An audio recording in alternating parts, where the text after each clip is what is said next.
screen, you know? And boom, like that.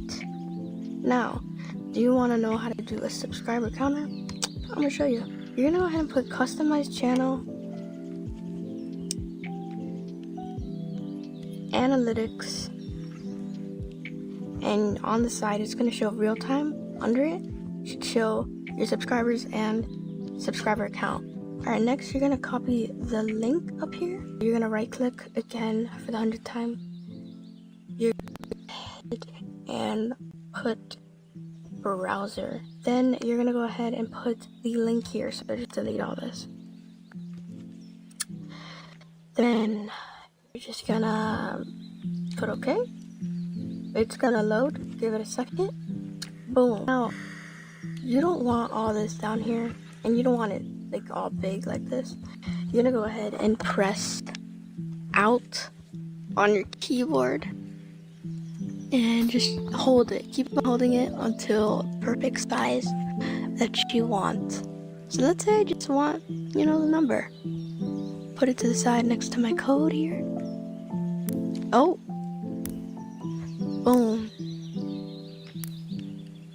Now let's say I want my little, you know, my YouTube. There we go. There we go, and you just do that. Boom. Boom.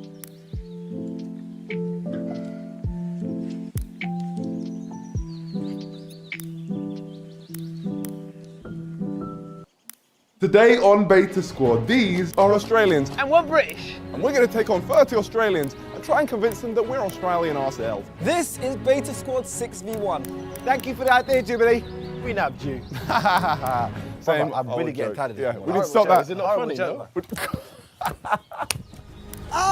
The groups will get blindfolded, and if they discover us to be liars, they win. However, if we survive all the way to the end, we win.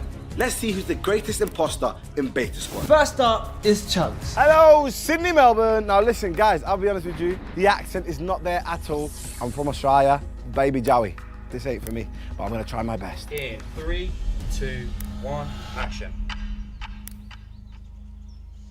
Well, trying to touch someone. Wait, what? Number 4, where did you grow up?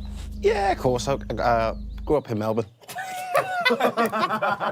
What suburb in Melbourne? Melbourne, I was in Victoria, South Bank. I'm in Manchester right now, money. But I go back and forth from Sydney to Melbourne. What is the accent? And before, when did you arrive to Melbourne? Last week. No, when you initially moved there. Initially moved in 2004.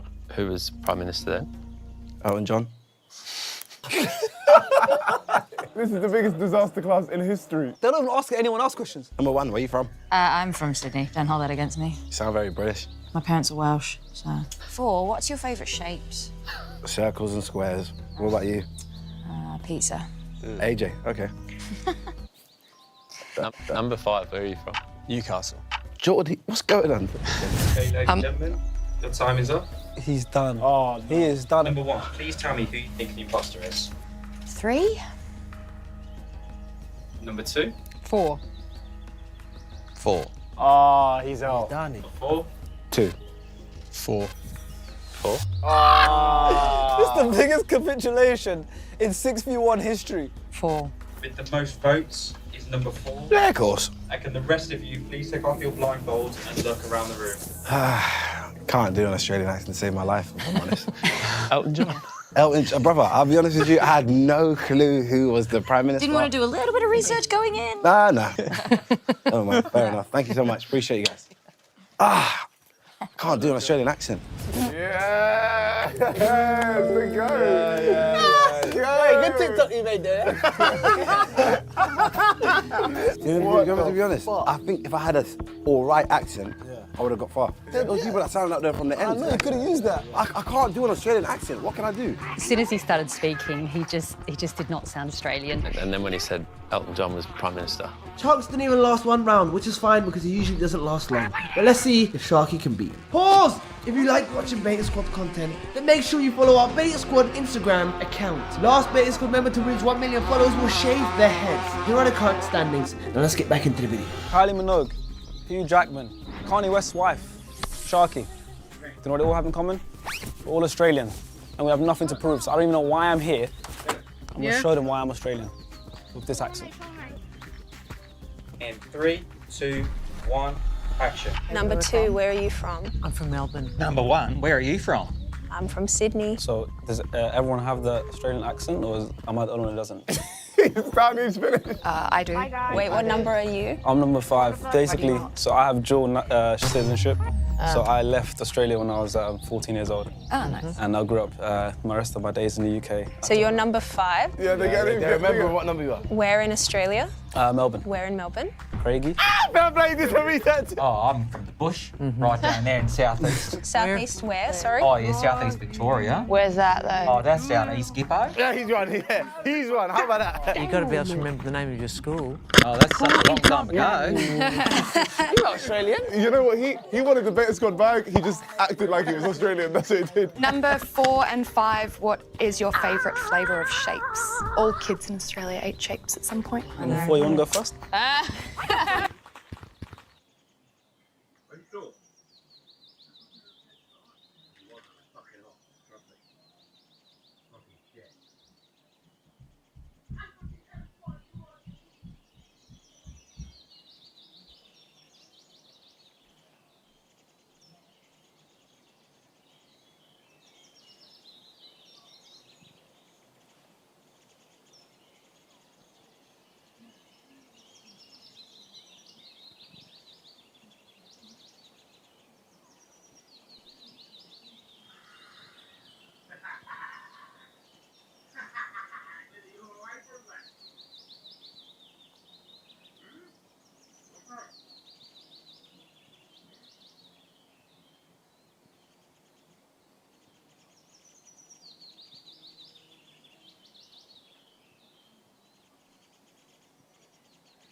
very tense encounter right now.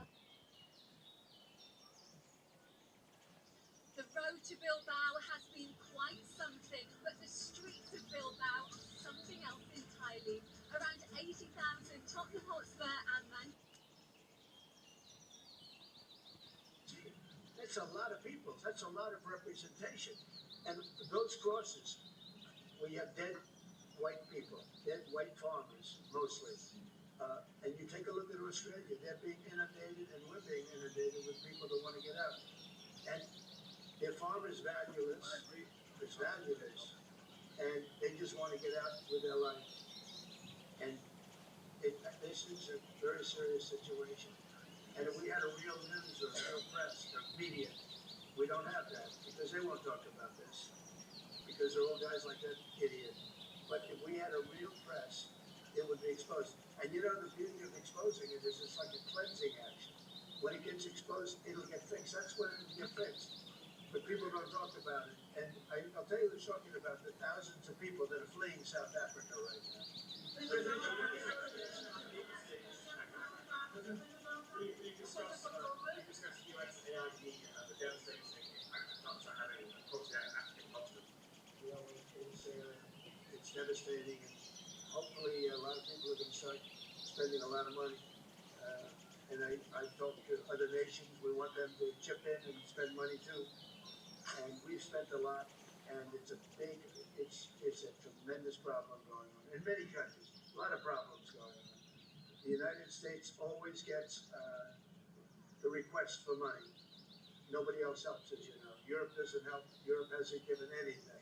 All they do is sue our companies. You know, they sue Apple, and they sue all of our companies. Apple had to pay $17 million on a nonsense lawsuit. Very unfair. But we're going to always be there to help.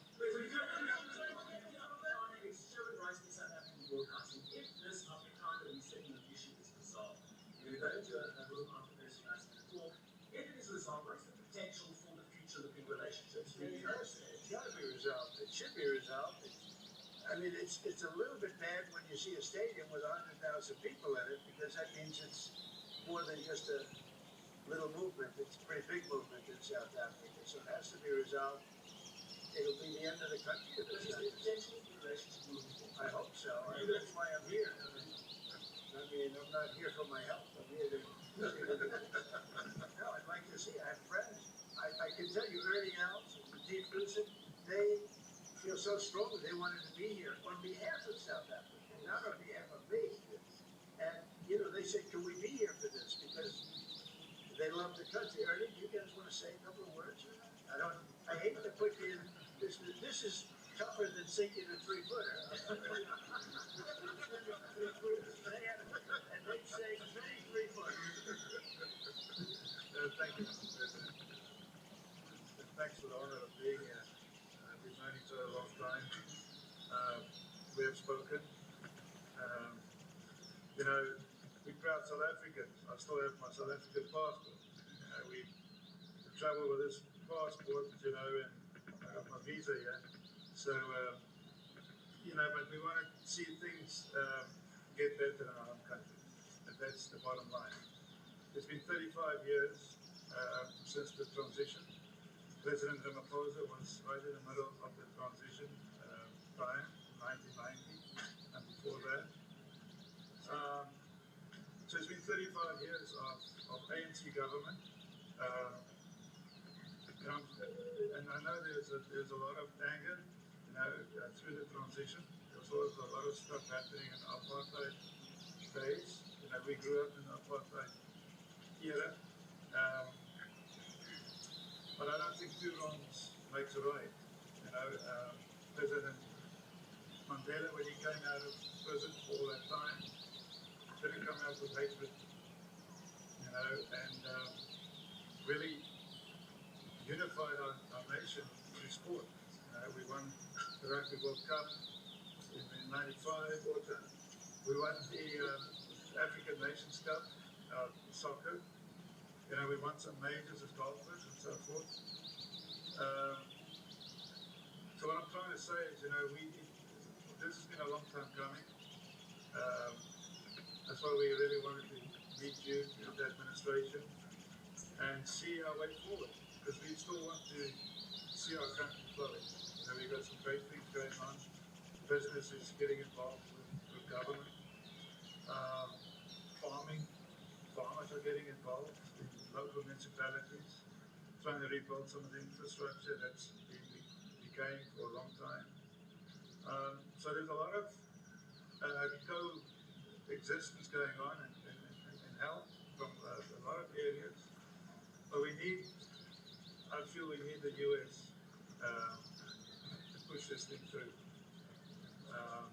We've got a great ally we can have the US. Always been an ally of South Africa for a very long time. Even in the days of the war, you know, up in Angola, you know, you guys helped us. So very important for us to have your support and you know, get the change we need. When did you do that well?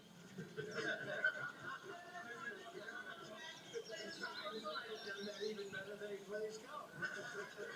It's almost impossible. You're hungry. President, if you had to widen all of those states properly, you will see I'm the biggest target of that double down. Number one for over 10 years, Mr. Malema. In fact, the first time I met him, he was in the youth league with that gentleman. And look how he's changed, right?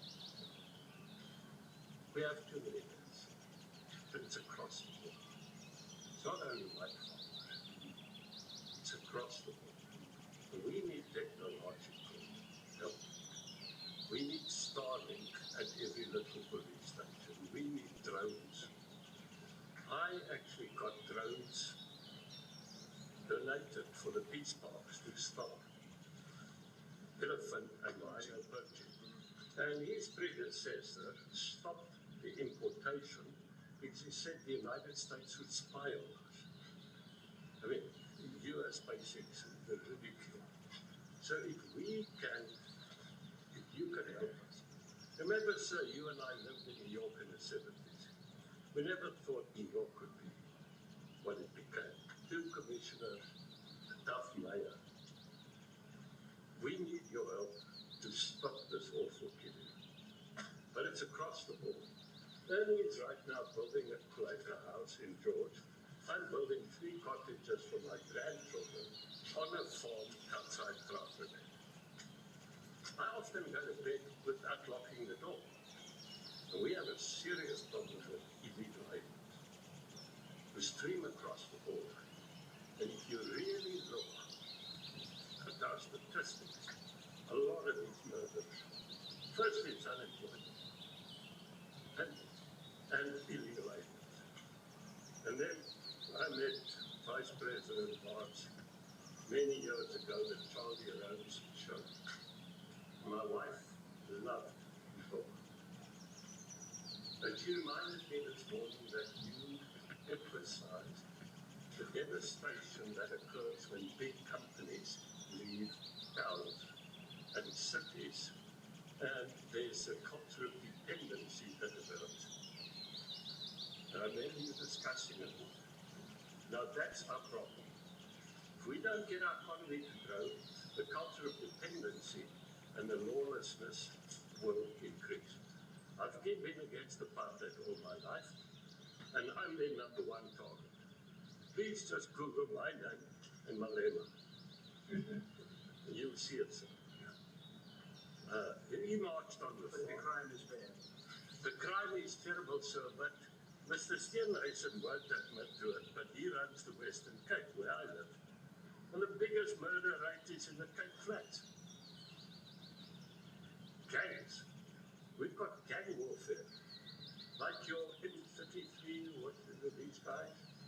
We've got the equivalents there, but we need your help, sir. And we need technology. Well, one of the real areas for support is really investments. We've got to grow our economy, because through growing the economy, we're then able to create more jobs. Because crime really thrives where there is inequality and unemployment. And that is one of the reasons that has brought us here to improve our investment relations, our trade relations, so that we can preserve the number of jobs that your companies have created in South Africa. By virtue of what we export to you, we are able to create up to 500,000 jobs in the auto industry, in the agricultural industry, and a number of other industries, mining, where we export things to you. And we also know that as South African companies invest here, you are also able to create jobs. So it's a mutually beneficial relationship. So our main real reason for being here is to foster trade and investment so that we are able to grow our economy, your support, and so that we're also able to address all these societal problems, because criminality thrives when people are unemployed, when they have no other hope to eke out a living. So that is what we need to resolve. And for support, your partnership with us is what is really going to give us a strong capability to move forward. I don't want to leave you out. I think I want 3 or 4 meetings. That's a lot. By the way, choose a lot.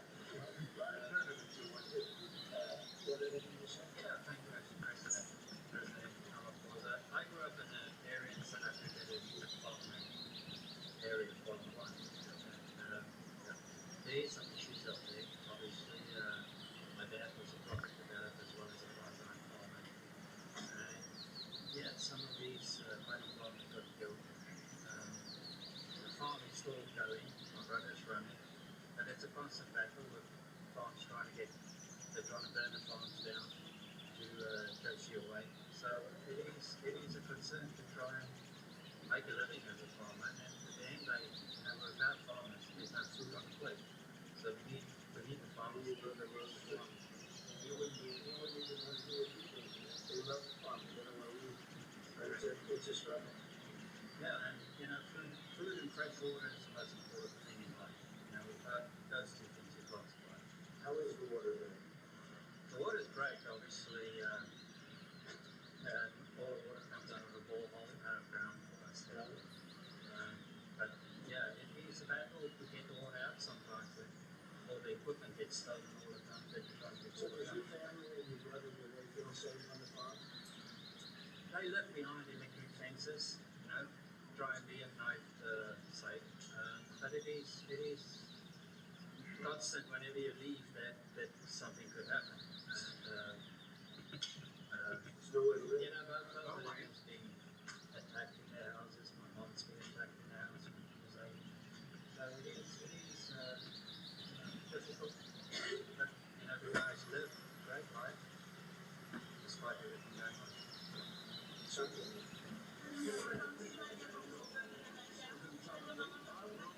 The president of the largest trade union in our country, Ziggy Sodosi, because she leads many workers, more than 1 million, 1.5, 2 million workers. And maybe we should give her a chance to say something, because she's come all the way to join us. Thank you very much, Mr. President. Thank you for having us, and President, for extending the invitation to us as organized labor. And I must say that we are here to support the initiative that was made by our government, business, of course, as organized labor. We've been coming to Washington on the AGOA trade relations in the previous regime. And I think at the center of it all, for me, it is exactly what Mr. Rupert had said, the importance of us growing the economy. We have always emphasized when you were here and kept on coming and negotiating on AGOA that the 600 US companies that are based in South Africa, as you said, President Ramaphosa, 500,000 jobs will be wiped out. We need more foreign direct investment in our country. We are not just talking about those that will lose employment, but we're talking about over 40% of people that are unemployed, that there's no hope of ever finding a job. And we think that correctly, as they have said, that we need to deal with the issue of porous borders in our country so that everyone that comes in is documented. We also need to, and I would have loved thought that the minister would address the issue of land expropriation and how the policy works in South Africa.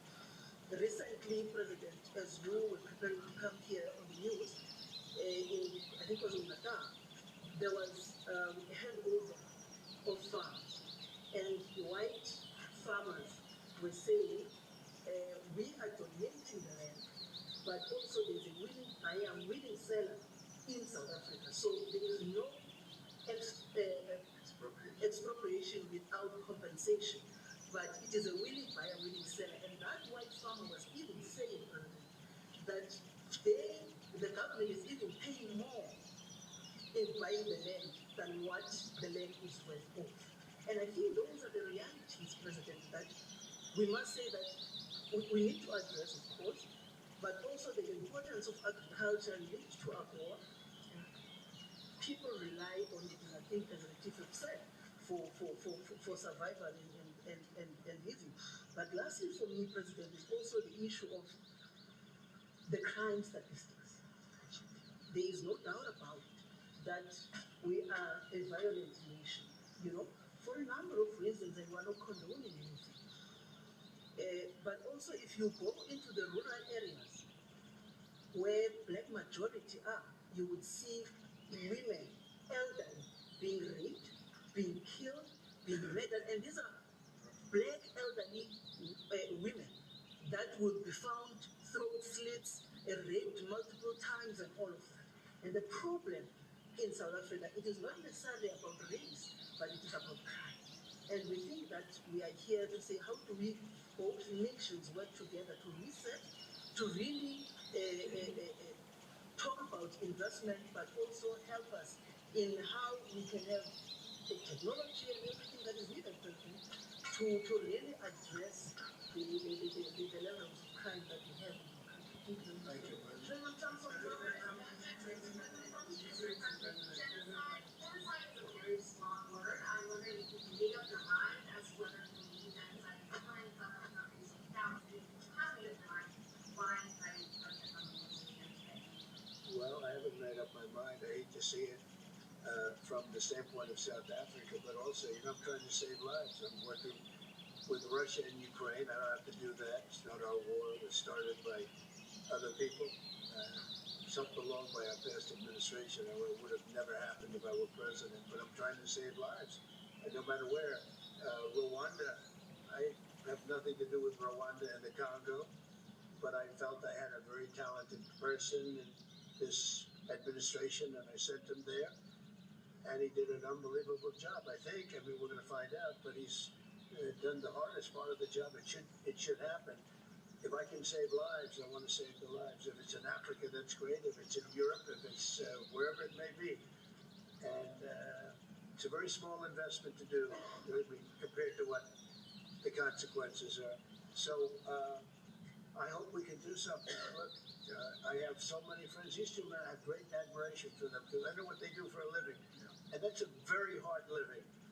Going from city to city, from country to country, and hitting a ball 350 yards like they do, and getting the ball in the hole. It's a very tough, with lots of people watching. Right? It's a very tough living. They're champions. I respect champions, and I respect very much. And I think the country is very lucky. They really wanted to be here. They could be elsewhere. They could be on a beautiful fairway someplace, and they wanted to be here. So.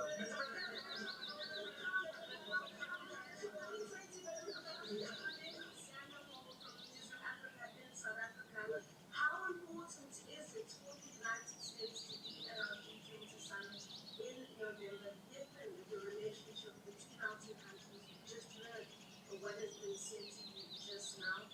Are we coming and are we preparing to come? So without the United States, the G20, just like the G7, used to be the G8, but brilliantly they threw Russia out. Would have been a lot better if Russia was in. A lot of people would say, oh, that's not it. Because if Russia was in, you probably wouldn't have this war. If you had a different president, you wouldn't have the war either. But we have a G7. It's important that the United States is involved. I think without the United States, I really believe it's not very important. It's not the same meaning. As I said to President Trump, the US really originated the G20. And it's important that the United States continues to play a key role in the G20. And we are privileged to be the president of the G20. But we are even overjoyed that we are going to hand over to the United States, who are the originators.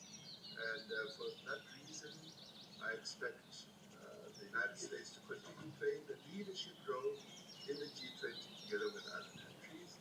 And I've said when I initially spoke to President Trump on the phone, I want to come to South Africa for a state visit, and I also want to come and participate in the G20.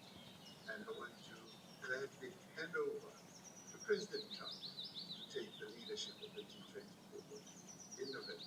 Thank you very much. Thank you very much. Thank you. You don't want to leave.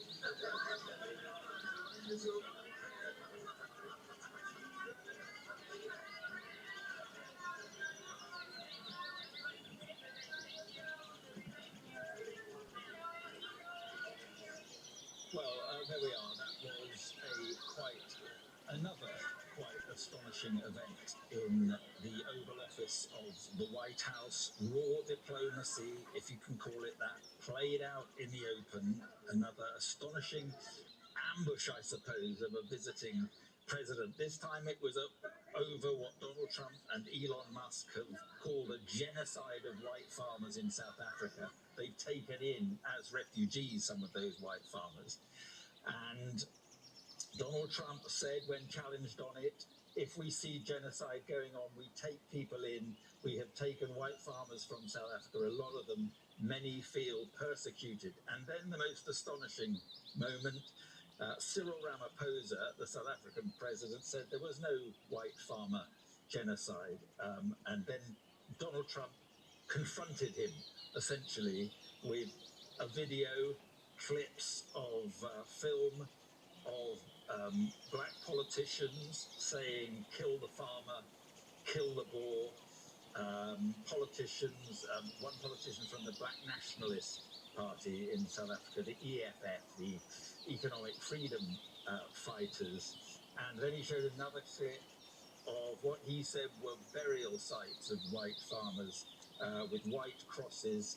And he said, basically what we're seeing is the opposite of apartheid, he said. And then Cyril Ramaphosa had his say. As he tried to have his say, he said there's a small minority of politicians responsible for such statements. People who got killed in the country are not only white, said Ramaphosa. Then Donald Trump holds up a bunch of documents, which he said were stories of farmers being killed in South Africa. And he said that people's land is being taken, they're being executed, and they're fleeing for their own safety. And it was, in the end, there was Ernie Els was there, the South African golfer, Johan Rupert, a South African businessman, friend of Donald Trump, Retief Goosen, another golfer, the agriculture minister also spoke, all making the case for South Africa, making the case that it is 30 years since Mandela became president, the difficulties that South Africa faces. But it was nonetheless a quite extraordinary scene with Donald Trump confronting Cyril Ramaphosa on this issue of what Donald Trump has called a genocide of white farmers, which is a claim that's been widely discredited. But we will get the responses from our correspondents. We've got correspondents in Washington standing by, correspondent in Johannesburg standing by. But I have to tell you that the Israeli Prime Minister Benjamin Netanyahu has been speaking. Let's have a listen. Before we talk more about this, let's have a listen to what he had to say. Good evening, the citizens of Israel.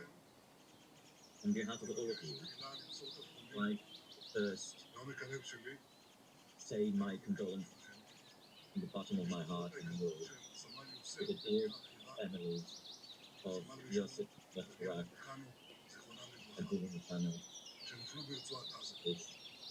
who fell in the Gaza. This war takes high toll on us, but aims to eliminate Hamas and perform the horrors of the 7th of October and make sure that Gaza will no longer be a threat to Israel. Those targets are interwound, and we are obliged to achieve them. We already achieved a lot together, but the job has not been done yet. We have a very thorough plan. We eliminated tens of thousands of terrorists. The senior, Def, Anya, Yihya Sinwar, and most probably Mohammed Sinwar, we destroyed countless of terror infrastructure. Those who attacked us in such cruelty realize how big is the destruction they brought on themselves. As we took great decision, we brought back 148 live hostages. There are 20 live hostages left and 38 dead ones. We will bring all of them home. I'd like to remind you, in the beginning of the war, he says that we might not bring even one hostage back. I thought otherwise, and I acted otherwise. And this way proved itself. There would be an opportunity of temporary ceasefire, and I'd like to reiterate temporary ceasefire. We're ready for it. After we destroyed the enemy in the south and stood from huge pressure, international one, and from home, we withdrew the pressure. We came into Rafah, we came to the Philadelphia. We destroyed the Hamas tower. Only then we went north. And we did operation which was unparalleled. And we eliminated thousands of terrorists from Hezbollah and the senior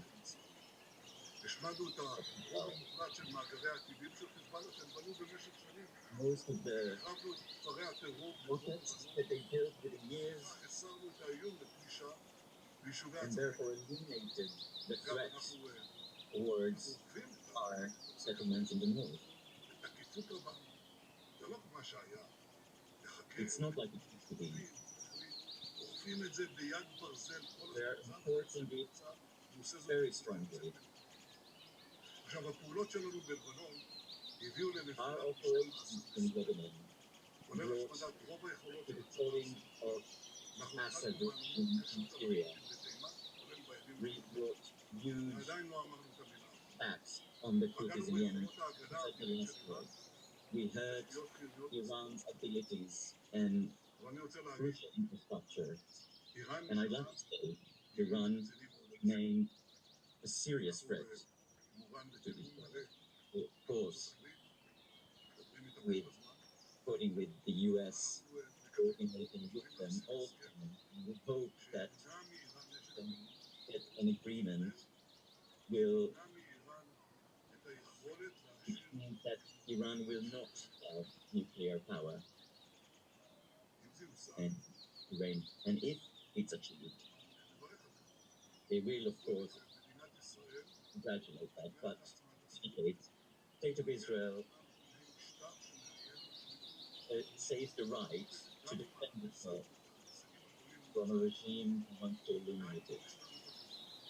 We have not yet finished the job with Iran. This operation is destined to do just that, conclude the war. 3 days ago, along with the defense minister, he authorized the next phase of the war. Our forces have brought a huge attack on the enemy. Hamas brought and Gaza envelope residents. Their houses are shaken, not from Hamas, but because what the IDF is doing. Our forces are touching more and more territories, eliminate and clear out Hamas terrorists. All of the Gaza Strip will be under the security control of Israel. In order to allow freedom of movement and for our dear friends continue to support us, we need to prevent humanitarian aid. Friends from the American Senate, dear friends, are telling me, we will give you all our backup. We will send weapons and in the UN kill those monsters. But one thing we cannot accept. We cannot accept the humanitarian situation in Gaza. But all of us know Hamas is looting most of the humanitarian aid, and the rest is selling huge profit in order to fund terrorist activities. We are killing the terrorists, and they are recruiting more by the money they get from the humanitarian aid. So in order to eliminate some of that, we developed along with the US another plan of basic that will not reach. First phase, entering basic food to Gaza in order to allow the continuation of the war. So Benjamin Netanyahu, speaking in Tel Aviv, he's said that they think they have killed the Hamas leader, Mohammed Sinwar, who's the son of Yahya Sinwar, who was also killed some time ago now. He said that in the end, all parts of Gaza will be under Israeli control. We have destroyed much terrorist infrastructure, but much more is to do. We will bring the hostages home, he said. And he said the state of Israel has the right to defend itself. And on this idea of this controversy over humanitarian aid and the lack of humanitarian aid and the blockade, he started talking about how Hamas is looting the international humanitarian aid. As he still speaks, let's speak to our Middle East correspondent Alistair Bunkle, who joins us now from Jerusalem. And Alistair, quite clear, this is a defiant Prime Minister of Israel. Yeah, Shimon, I mean, you took the word that I was going to use, defiant. We haven't really heard from Benjamin Netanyahu in this kind of forum for quite a long time. He hasn't given any interviews, I can't remember how long, but for a considerable amount of time. And I think this is a press conference, or at least that's what it was billed to be. Normally their statements are recorded by his office and put onto social media. So it is a slightly different platform, I should say, that Netanyahu is going for in this. And he acknowledges allies' concern over the humanitarian crisis in Gaza. He's not just acknowledging allies' concerns, but in a sort of a flip, he's also acknowledging the concerns within his own coalition, because he has senior allies like Britain, France, and the United States who really are worried about the humanitarian crisis in Gaza and the need to get aid in. But also he has coalition partners who think that no aid should be allowed in and that the siege should continue for as long as necessary. So I think there is there's a double audience within that, if you like. But, other than that, it is a Prime Minister, an Israeli Prime Minister who, as you say, is defiant in the approach being taken by the government and the IDF at the moment. If there is an opportunity, he said, for a temporary ceasefire to bring hostages, we are prepared for it. And it's that word, the temporary, that Hamas has such an issue with. Hamas wants to see an end to the war and will release the hostages, they say, if that can be guaranteed. Benjamin Netanyahu and the Israeli government are saying it would only be temporary, and any ceasefire in that vein to release some hostages would only be short-term, and Israel would want to continue fighting in Gaza. I suppose, as we've seen previously when there have been 2 hostages. He said, we probably killed Mohammed Sinwar, Yahya Sinwar's brother, who is now the leader of Hamas in Gaza. That hasn't been confirmed by the IDF. You might remember, what was it, a week ago, that the IDF carried out massive airstrikes around a hospital in Gaza to target what they said was Mohammed Sinwar and others underground in tunnels beneath it. The IDF haven't yet confirmed whether or not they got Mohammed Sinwar. Benjamin Netanyahu saying we probably got him.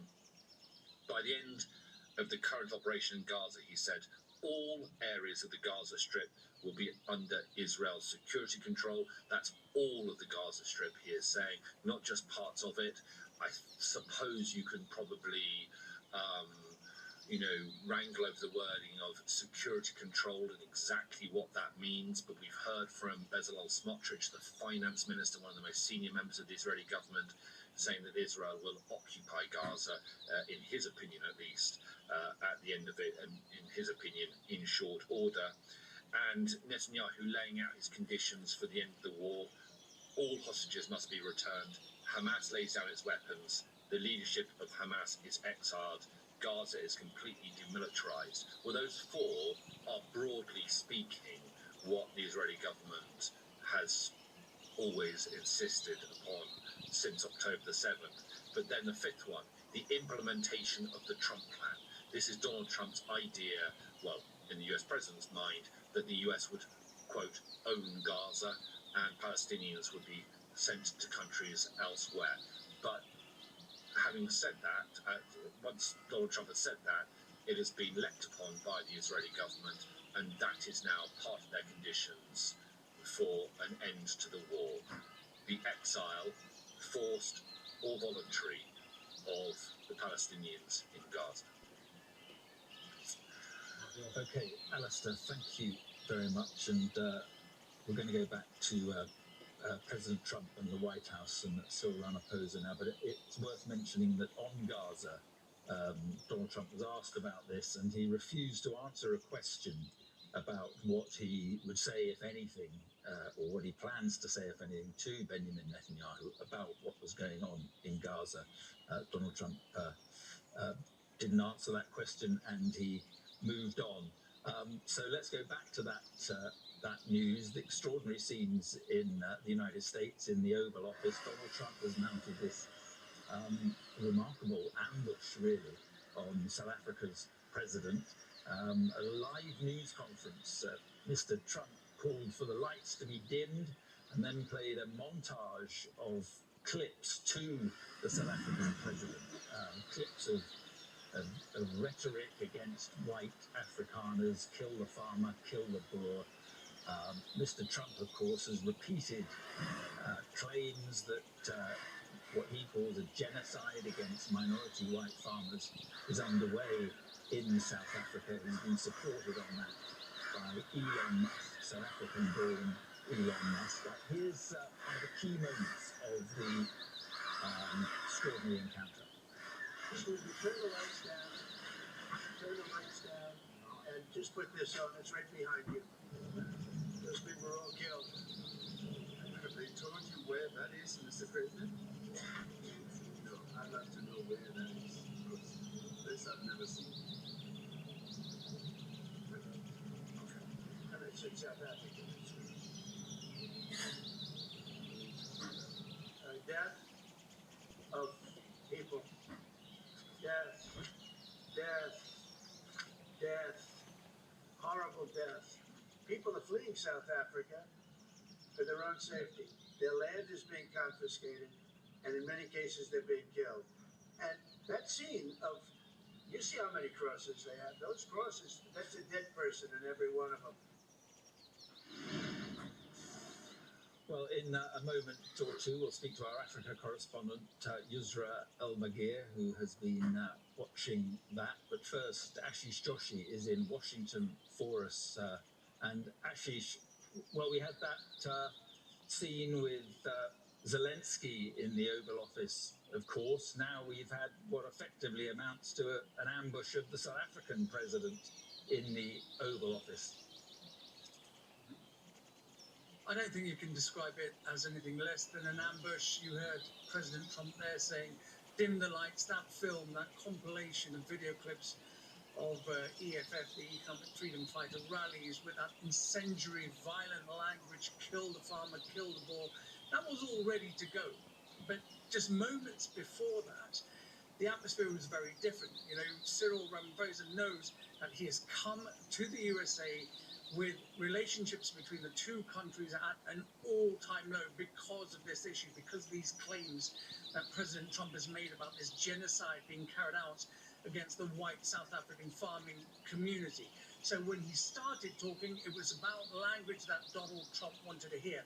He talked about minerals in his country, which would be made available under trade agreements. He talked about golf, something else Donald Trump wants to talk about. But as soon as the first questions were asked by the members of the press who were there, that's when the ambush was laid. And really looking at Cyril Ramaphosa right throughout that, it was so uncomfortable for him. He was trying to bring it back by including members of his delegation, saying, yes, we have a law and order problem in South Africa, but that is a law and order problem that affects all of us, the black community, the white community. And he said that this idea, this notion of an exodus of white farmers simply wasn't true. He had members of the farm community there in that room. So he was trying to be diplomatic, using very toned down language, but Donald Trump seized on that moment, attacked Cyril Ramaphosa and what was happening in South Africa.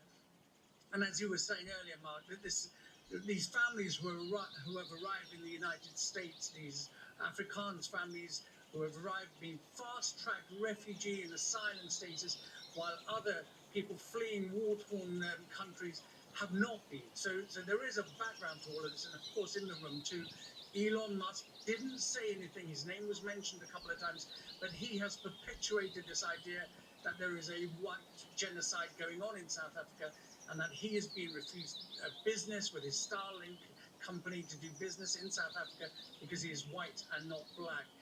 So Cyril Ramaphosa would have been expecting a very tough time, but I doubt whether he was expecting to be ambushed as publicly as that.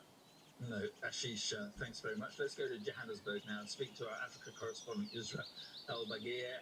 And, well, Yusra, there is so much playing into this. What happened, what we've just witnessed in the Oval Office, not least that, of course, South Africa has filed an accusation of genocide against Israel with the International Court of Justice over the war in Gaza, which has been much criticised by the United States. And I mean, so much going on with tariffs, trade, and bitter criticism of South Africa by Donald Trump and Elon Musk. Absolutely, Mark. I mean, a lot was riding on this meeting. In just 5 months in power, Trump has cancelled critical humanitarian aid, including HIV assistance, which South Africa is the biggest beneficiary of, has expelled South Africa's ambassador from DC, has offered white South Africans asylum, refugee status, as millions across Africa struggle to get that same refugee status to enter and live in the US. But all that being said, there is so much riding on President Cyril Ramaphosa to come out of this with some sort of agreement. So not only the humanitarian sector here, not only the healthcare sector, who've been reeling from the lack of assistance, but also economists. South African economists say that over £6 billion in trade hung in the balance today.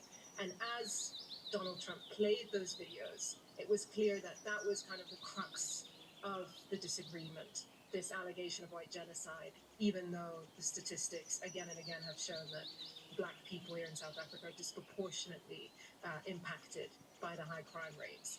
That was the point of contention. And we need to go back to who President Cyril Ramaphosa is. He was the chief negotiator in the transition from apartheid to democracy under Nelson Mandela. He's known to be a very delicate and almost surgical negotiator. And even he came up against that wall that Trump put up with those videos. He did try and push back and say, where is that video? We need to find out where it is. And Trump came back to say, well, it's in South Africa. He tried, and then you kind of saw at the end, he did fall into almost a placation that he had to kind of make it work. But there was an insistence by him that the genocide doesn't exist and that black people in South Africa are impacted by crime predominantly. It does come down to feeling like a business deal, though. You had the billionaire businessman Johan Rupert, who has reportedly helped bring this meeting together, talk about how important South Africa's economy is, speaking about Starlink being incorporated into farming, as Elon Musk watched stony-faced, we saw at the end. So this fundamentally does feel like a business meeting, and it feels like it didn't go as well as many here hoped, but hopefully Ramaphosa's calm demeanor may bring something out of it at the end that will be positive. Yeah, that's a good point. Cyril Ramaphosa was remarkably calm throughout the whole thing. Yusra, thank you very much. Also worth mentioning that it was Ernie Els, the golfer, at the end who made a passionate defence of his country, South Africa, talking about the transition from apartheid, the difficulties of the transition of apartheid, and the problems that the country is dealing with. Astonishing stuff. You're watching the News Hour. Coming up, it's the big showdown. Manchester United and Tottenham play the Europa final tonight. We'll discuss what is going to be a huge night for English football in Spain. Everybody has a dream of being something more. No constraints, no obstacles. Well, guess what? Welcome to the overworld. Buenos dias. See you later. Anything you can dream about here, you can make. Zero limits. Look at these guys. I love Blue Hour. A Minecraft movie available to buy or rent while it's in the cinema with Sky Storm Premiere. There he is. Look at you, richest guy in the world. 4 presidents of tech here on Mount Techmore. You guys getting this? Your platform's been blamed a bottle situation, panic buying, violence. Nations are cheating, both politically and economically. That is why I am so excited about these atrocities. I'm thinking about all of the people who are not killing each other.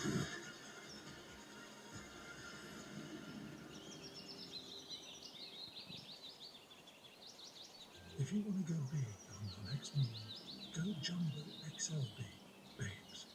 These Ecuadorian Jumbo XL prawns are super succulent.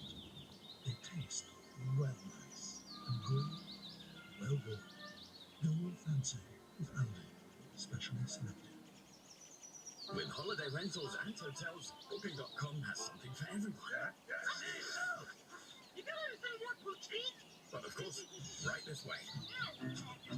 What about something more family-friendly? What about a holiday home? Find exactly what you're booking for. Booking.com. Booking.com. Yeah. For every curve and crease that you might not lotion every day, get 24-hour lotion soft skin from your body wash. Dove Advanced Care has tiny micro-moisture droplets that nourish every inch for skin that feels lotion soft all day. Dove Advanced Care, 24-hour lotion soft skin from your shower.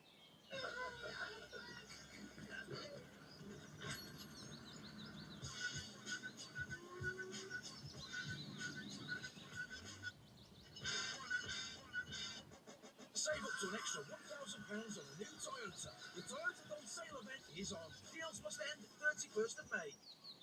I am the same boat, and I like to do things fast. And fast just got better. Fast just got better. Fast just got better. Persil Wonder Wash. Blast away invisible dirt and sweat. Our first ever detergent designed for shorter cycle. Better on odor, better on fragrance. Persil Wonder Wash. Fast just got better. And now try new fresh Wonder Wash Sensitive for gentle next to skin laundry. Aldi's Super 6 fresh fruit and veg offers from only 49p. A nice slice off the price. In store now.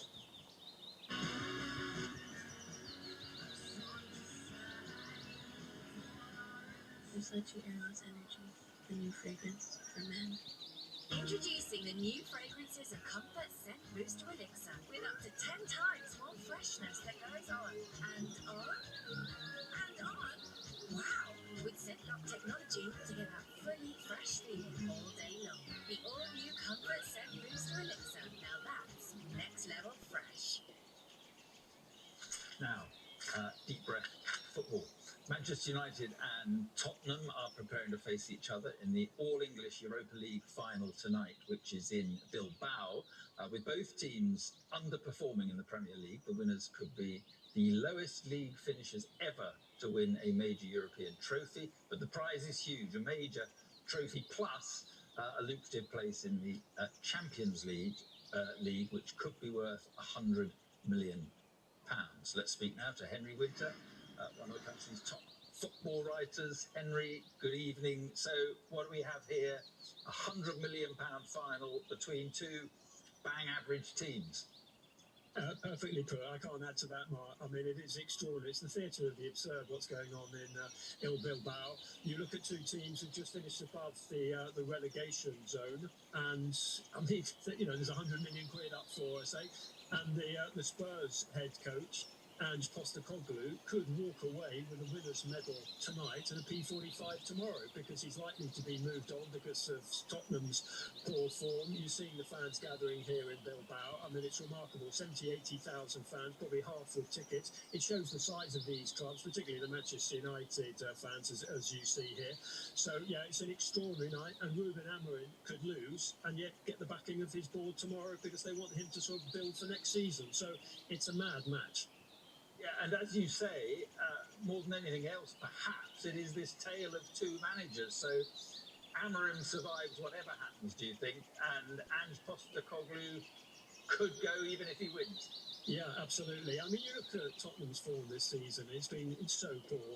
I mean, with what 21 defeats. I mean, that's pretty shocking. And this is his second season. Okay, he's had injuries, but you look at Ruben Amorim; he's been parachuted into Manchester United mid-season. He wanted to wait until the end of the season because he wanted to spend the pre-season working with the players, bringing some of his own players in because he's got this tactical template of 3-4-2-1, and he needs to sort of drill them in that. So, and that takes time. So, absolutely. He will be given time, but Postecoglou, even if he's got a winner's medal in his pocket, I think his days are numbered. And because they've both had such poor seasons, these teams, this really does mean a lot, doesn't it? Well, it's a big trophy, Mark. You know your football. I mean, this is the old UEFA Cup. This is the Europa League. It's huge. And as you say, they go into the Champions League next season. Both of them, well, whoever gets in is going to have to do some investment.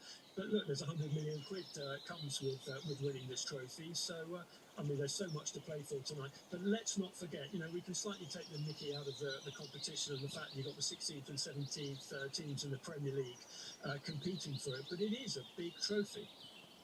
Absolutely. Which way do you think it will go?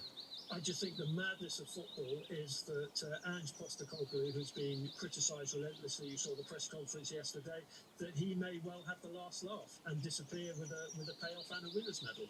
Well, he says he always wins trophies, doesn't he?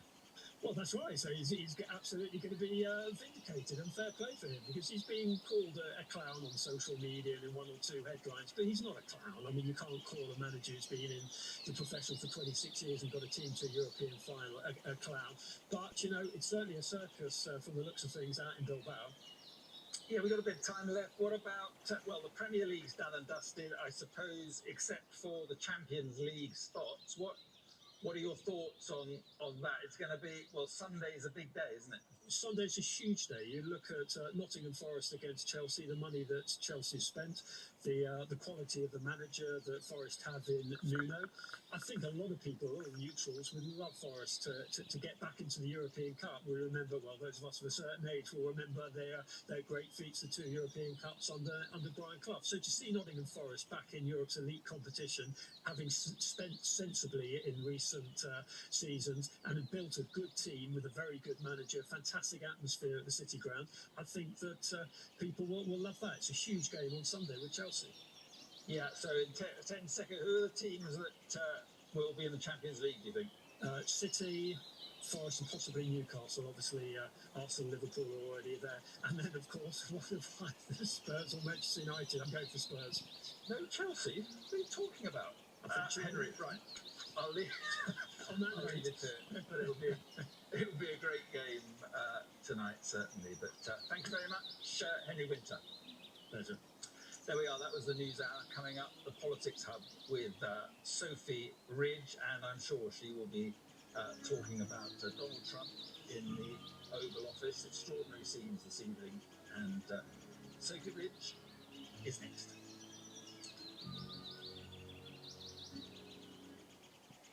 If you call a car Grandland, you make it grand. You designed an electric logo. The super low battery range. New Vauxhall Grandland Electric, with a range up to 425 miles.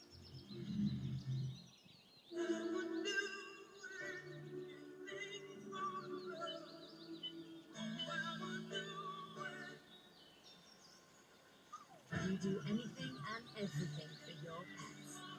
So do we. All the pets. This British sirloin is an absolute belter. It's dry aged for 25 days in Cornish sea salt to make it taste proper banging. This bad boy melts in your mouth. It really is the business. Your real fancy of Aldi, specially selected.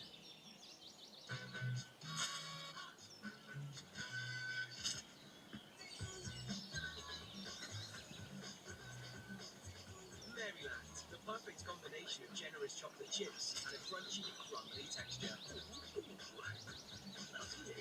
Maryland, good to the last crumb. Did you know that if you shave, 1/3 of what you remove is skin? Dove Advanced Care helps it recover. So if you shave it, dub it. Dove Advanced Care Antiperspirant helps your skin recover after every shave. Can Finish tackle these burnt-on stains?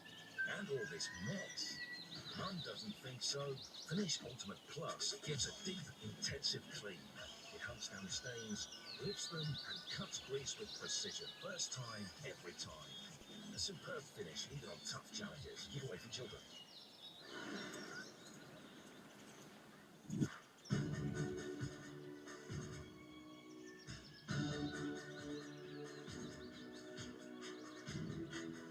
Exceptional hotels and destinations up to 70% off.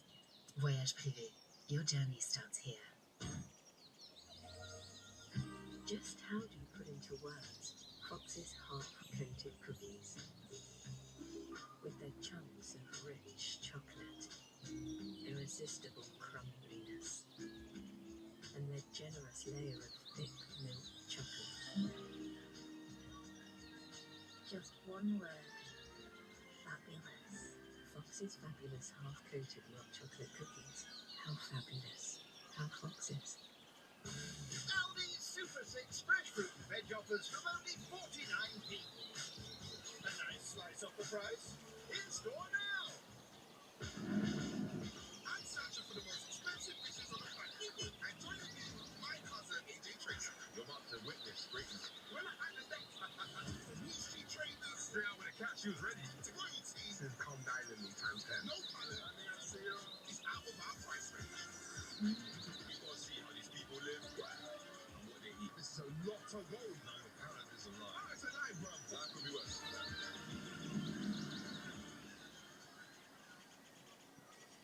Tonight, a cake flying down as the Prime Minister signals he's prepared to change tack on cuts to winter fuel allowance. There's no time frame and no certainty on who will be spared from the cuts, but is the U-turn too late to undo the political damage to the government? I speak to the former Prime Minister Gordon Brown, who makes the case for only the richest being excluded from the allowance, as he warns about more children being dragged into poverty. We hear how a review into sentencing will propose that sex offenders and domestic abusers could be released from prison after serving a third of their sentence to free up space in overcrowded jails. Under fire from its own side over welfare cuts and Gaza, can Labour get its voters back? And is it right to target reform? Sam Coates has a special report. Plus, out of the mouth of babes, as the White House press secretary invites children to ask her questions. She'll just hand over a job to the tweens. Discussing all that will be just chance play for Shami Chakrabarti and Nick Ferrari, who'll be with us for the next hour. It's Wednesday, I'm Sophie Ridge live from Westminster, and this is the Politics Hub.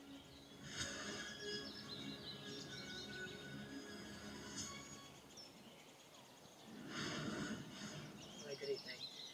It's hard to think of a longer, more painful U-turn. The decision to cut winter fuel payment for all but the poorest pensioners was one of this government's very first acts, and it's been causing controversy ever since. And now, 10 months since the first announcement, it's changing. We want to ensure that as we go forward, more pensioners are eligible for winter fuel payment.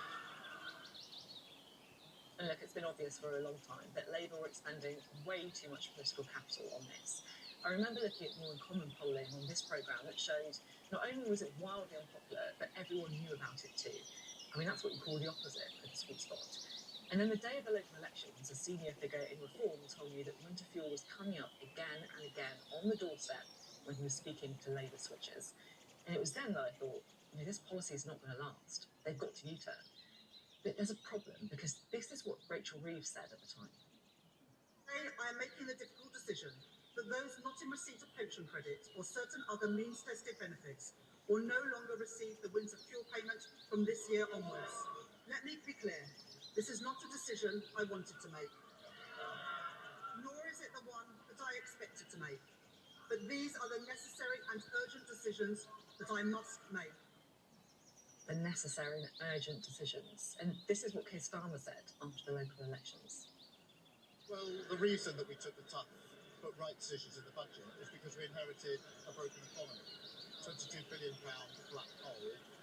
Now, maybe other prime ministers would have walked past that, pretend it wasn't there, continue to sort of protect... Maybe your choices, though, to fill that hole. Yes, I took the choice to make sure our economy was stable.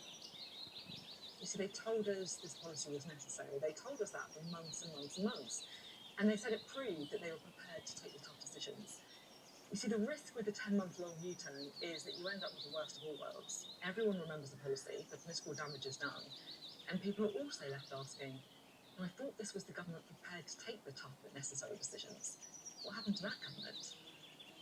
Well, I've been speaking to the man who introduced this very policy in 1997, the former Prime Minister Gordon Brown, and we will bring you that full interview in just a moment. But first, let's just get a bit more on what's been said about winter fuel payments today. Here's what the Prime Minister told the Commons.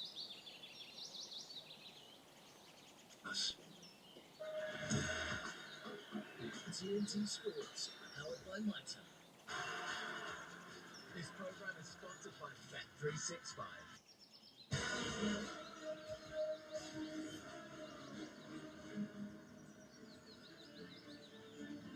Welcome back to Bilbao. We are building up to this Europa League final between Tottenham Hotspur and Manchester United, which is kicking off in just under an hour's time. And we can bring you the team news now. And for Spurs, it is just one change from the side who started the second leg of that semi-final against Bodo Glimt. And it's Paksar coming in for Dejan Kulusevski. So it's a midfield of Saar, Bentancur and Basuma. And they've got that full strength back line there with Vicario in goal once again. And for Manchester United is one change from the Premier League side who played against Chelsea on Friday evening.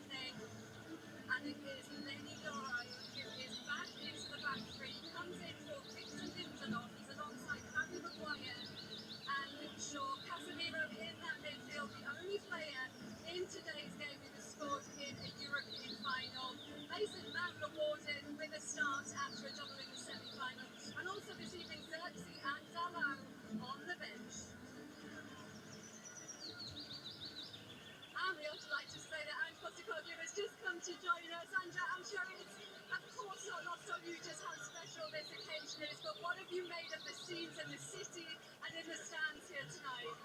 Yeah, great feeling. Spurs royalty here, and these guys know it's a special night for the club. We, as a football club, we've kind of not had too many of these moments recently, so it's important we take it tonight, and you can sense the excitement amongst the supporters. We've sensed it in the town the last couple of days, and looking forward to it. And you had your wife and two sons with you at Bodo Glimt on a school night. You promised them a trip to... Sorry. You promised your wife and two sons a trip to Bilbao when they were away at that What does that support mean to you? No chance of hearing, sorry, I can't get it. What does that family support mean to you? It's everything. I mean, it's why we do what we do. I mean, you get to the end of your career, and I keep telling the players, it's the moments you remember, it's the stuff you share with supporters, with your family, and the more of these moments you can gather in your career, the kind of more fulfilled it is, you know. Just a little change in that midfield area, obviously, with the injuries that you've got, and you've gone for some real strength and power in there. Yeah, I feel we're going to need some running power tonight. It's disappointing losing guys like Manis, Lucas, and Becky, because they're very creative in there, but you know, I think we'll need running power tonight. It's a kind of game, especially in the final, where we're going to have to work hard, both defensively and in attacking. The 3 boys we got in there, they'll work hard for the team, and hopefully it gives us a good foundation. And your players have shown such mental strength in some tough knockout games already. What is the mentality like tonight? Yeah, look, I think it's changed through the European campaign. We've really grown.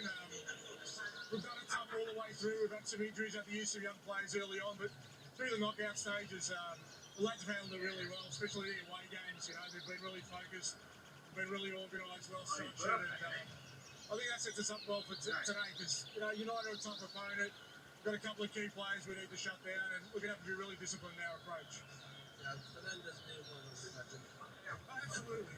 You know, he's one of those players who, and you know, in big games, it's sometimes moments that change games, and he's that player. But at the same time, we've got to try and overwhelm him in a collective way, not an individual basis, and that's the key to our approach today.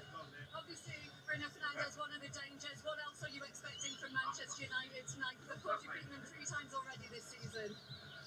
Yeah, but again, I think that's irrelevant. You know, it's a final. I think your form coming into finals doesn't count for much. Your head-to-head record doesn't count for much. It's all about today, and the boys are ready for that. And so are the fans. How much do you want to do it for them? Well, that's the main reason you want to do it. You know, we all come and go. Doesn't matter how long you stay, how great your career is. They're the constant. You know, they're always there, and you know, we want to give back, and today could be a special night for them. And thank you so much. Best of luck tonight. But I've proved my hearing, it's my age, so... It is so loud in here, but it really is. The support is absolutely excellent. And Postecoglou, just one change for his team this evening. He's brought in Patsar into that midfield for Dejan Kulusevski. He is desperate to end Spurs' 41-year wait for a European trophy, the 17-year wait for any silverware. A season-defining game for him, and also for the man in the opposition dugout as well, Ruben Amorim. Call me naive, but I truly believe that I'm the right guy for this show. I could be wrong, but the earth still will turn, the sun will rise again. Until they prove me wrong, I believe in the players.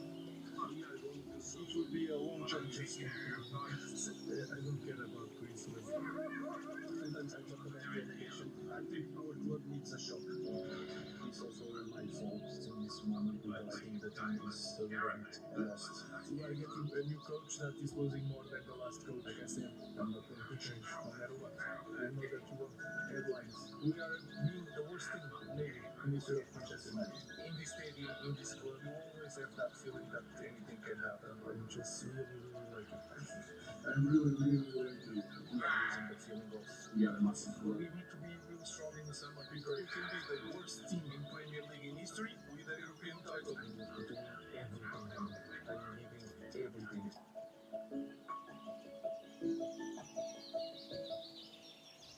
Ruben Ruben, it has been a roller coaster first season at Manchester United, but after the long build-up to the final, the big day is now here. So what's your overriding feeling? Are you relaxed, nervous, excited? I'm relaxed now. I think I did my job, if you can say that. Now it's with the players. I'm really confident. I really enjoyed the last two trainings, and when you have this kind of trainings, you feel relaxed because I trust in the guys. So I had that feeling. So I'm really confident. One of the surprises today, just going straight to the team. Mason Mount comes in, fit again, looks the part. Garnacho scores goals. He has in big games as well. What's your thinking behind that change in this moment? I feel that Mason Mount in this moment gives us a different balance because he's really good attacking, but also the way he compacts the team.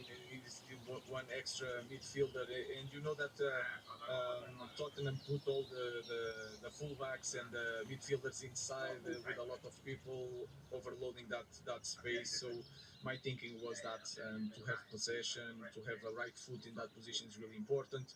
And to have also speed on the bench, because we have Ahmad on the other side. We need to have legs to change the game. How important are the leaders in this team now in moments like this in the European final? And who are those guys that you're going to be leaning on? I think if you look at the team, Casemiro is used to play these kind of games. Bruno is always there. Harry Maguire, he played in European games for his national team, and you know how is the pressure playing for the national team. The final is a different context, a different game. I think in the beginning of the game is really important to feel the game, and I think we are getting better on that. Last question, sorry, just before, because I know we've got one more. But in terms of your recruitment, if we can look beyond the game, I know it's difficult, but looking beyond the game, in terms of your recruitment, how important is the result to win this tournament going into recruitment season? I think it's not going to. It can be strange, but it's not going to change so much. It can be a little help to add one more if we need. But it's not going to change so much. I think the most important thing is the feeling of winning, It's going to help everybody. And if you look at Carrington with all the changes, we had people in the staff that start with us and now they are not there. In our stadium, people that work in Old Trafford, we need to deliver that feeling in order to give strength to everybody to change. So I'm not thinking about the money. We will arrange the money because we are a big brand. I'm always talking about the same thing. Is the feeling. We are a club that we need that feeling. We need to have connection with people. And without trophies, it's really hard to get that connection. You've said before, Ruben, that Premier League games are fast and they're intense, but in the Europa League, your players are given a bit more time. So what type of game are you expecting tonight against a Premier League team? A Premier League game or a Europa League type game? First of all, is in this moment is different because we had the week to prepare, and I think people felt every time we had the week to prepare, we had more pace, more speed, and you see it against Chelsea. They are fighting for Champions League, and we were there with controlling the game, possession. I think we lack that thing of scoring goals that can help us in certain moments. But we are getting better. Like I said, it's a final, and let's go to the past. This team in these moments can step up. So I truly believe that my players are going to do. Trophies on the line tonight. Best of luck, Thank you very much. Thanks for talking to us. Well, that's the manager's perspective. Why don't we get the players' perspective as well? Down here, right on the touchline with James Maddison, as we're waiting for the Spurs outfielders to come out to warm up. Since we last saw you, you've been mixing over with your teammates. How are they all doing now they're here? No, they're all good, yeah. It's one of them.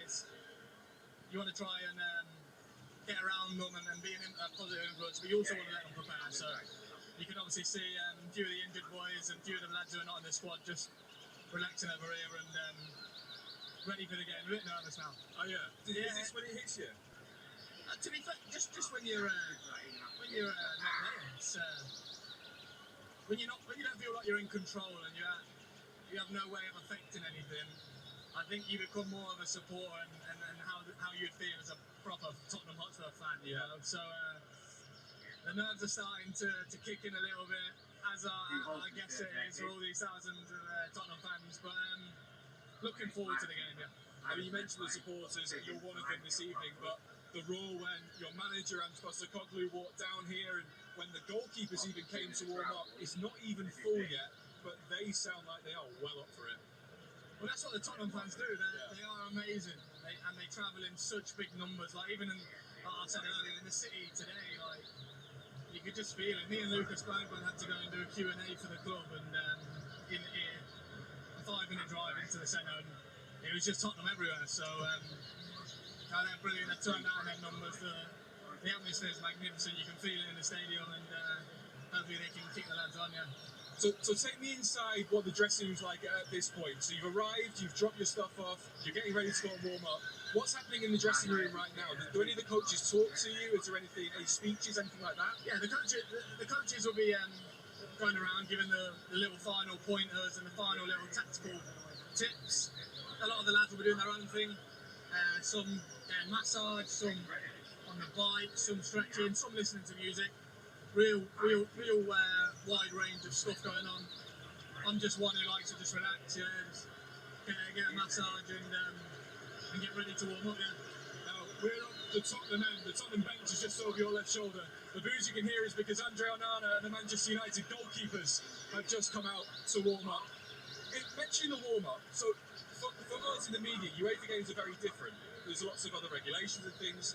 For you guys as players, are there any differences? Is the warm-up set? Do you change anything when it's a final, or is it try and be as normal as possible? No, the warm-up will stay exactly the same. Treat every game the same in terms of warming up. Again, even during the warm-up, some of the lads that have different little things that they like to almost tick off to know that they're ready individually, you know? We'll have the group drills and the passing drill and the possession-based stuff. But within that, some of the lads might want to go and practice left-foot shots. Some lads like to practice heading. Rodrigo Bentancur will go and do a little midfield drill on his own. So, again, just about getting ready and making sure you're just in the best place come kick-off. Well, it's been a long time coming. I know that there's a saying in for you, but Lindsay, I reckon when the players come out onto the stadium, onto the pitch, if it's not hit them already, this might be the moment where it hits them, that the entire season basically comes down to the next couple of hours. It really does, and the fans are certainly warming up already. It's a cracking atmosphere inside San Mamés already. When we come back after the break, we'll be chatting about some of the players who could be the difference makers tonight. Of course, both these teams have suffered in the Premier League this season, but they've managed to bring their best form into this competition. So the road to the San Mamés in Bilbao starts for Manchester United. For Spurs, it brings a doubting opportunity. Checks the Spurs! They've equalised! Drama! Real Madrid's determination. Perfect shot! And this goal best continues. Oh, that's it! The Rangers almost as good now. He's the jump to the line! Just cuts the line, that's Will back here for Joshua Zirkzee. It's a great chance, this! Bruno Fernandes is in. He misses one, but Bruno Fernandes! Good save on Norman. Here's the goal. There are goals, and there are goals that lead the world. What else? Maguire! Bruno Fernandes! 2 on the night for the Manchester United captain. Book your tickets, your hotel rooms.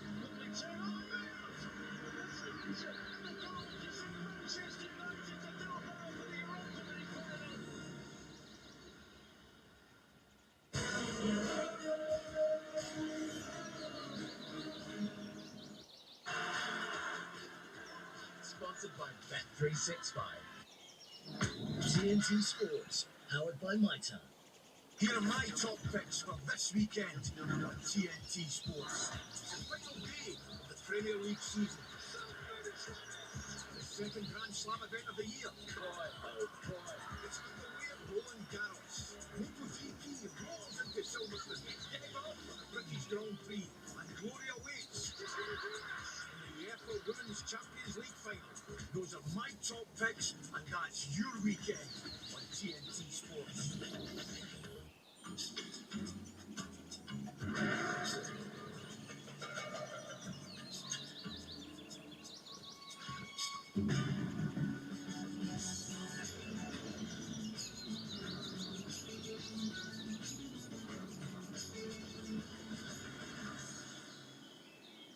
You found it then? Of course I did. Football.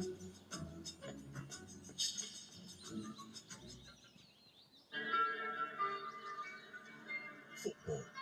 It's proper drama. Predicting the unpredictable is a funny old game. So William Hill gives you a daily Acker Williams boost to reward getting it right. That's proper value from a proper bookmaker. William Hill. Betting done properly. Hello. I want to talk to you about my urine leakage. But first, let's get comfortable. Telemetal Urine Protectors are designed for men. Fits discreetly into my underwear. You'd never know. And they protect like 10. No more dribble dries. For every curve and crease that you might not lotion every day, get 24-hour lotion soft skin from your body wash.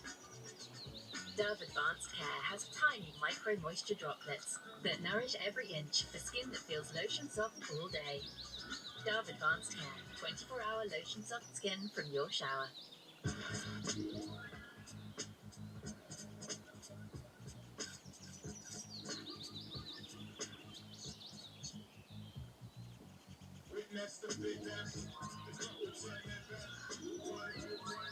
Tomorrow starts tonight.